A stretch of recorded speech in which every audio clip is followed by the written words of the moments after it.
Corona virus অতি মাৰাত্মক ব্যাধি। এজনৰ পৰা আনজনৰ গালৈ অতি সহজেই বিয়পিব পাৰে।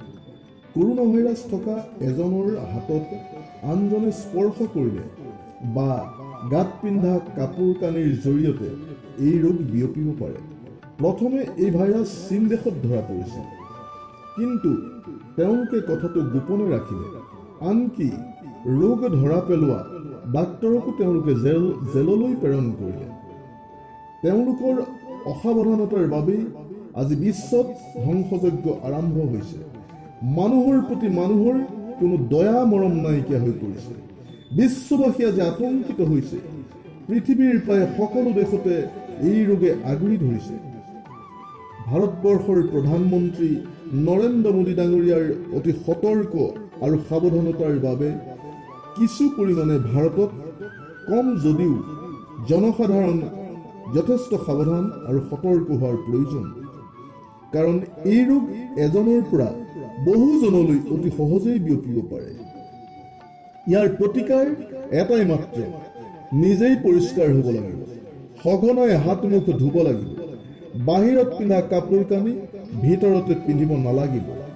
জ্বৰ, পানী লগা, কাহ, মূৰৰ বিষ, বুকু বিষ, উশাহ লোৱাত কষ্ট হ'লে ওচৰৰ স্বাস্থ্য কেন্দ্ৰত পৰীক্ষা কৰিব।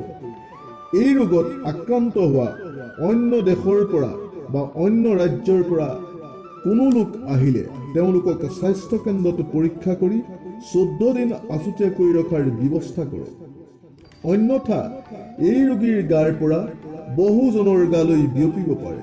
সাৱধান হোৱাটো নিজৰ কৰ্তব্য, কাৰণ অসাৱধানতাৰ কাৰণে বহুকেইখন আগশাৰীৰ দেশ আজি কৰোনা ভাইৰাছত আক্ৰান্ত হৈ বহু হাজাৰ লোকৰ মৃত্যুৰ মুখত পৰিব লগা হৈছে। ভাৰতবৰ্ষ এখন ধৰ্মনিৰপেক্ষ, ধৰ্মৰ প্ৰতি বিশ্বাস থকা দেশ। ইয়াৰে জনসাধাৰণে পূজা, উপাসনা আৰু ভগৱানক বিশ্বাস কৰে।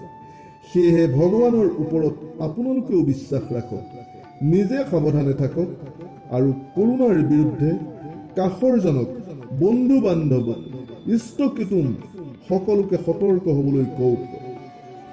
দেশত যি লকডাউন দিছে ইয়াক সফল কৰক। এই বন্ধ আপোনাৰ বাবে, মোৰ বাবে আৰু জনসাধাৰণৰ সুৰক্ষাৰ বাবে। আপুনি, মই আৰু জনসাধাৰণ থাকিলে দেশ থাকিব। তেতিয়া নিশ্চয় কৰোনা ভাইৰাছৰ পৰা আমি পৰিত্ৰাণ পাবলৈ উপায় বিচাৰিম।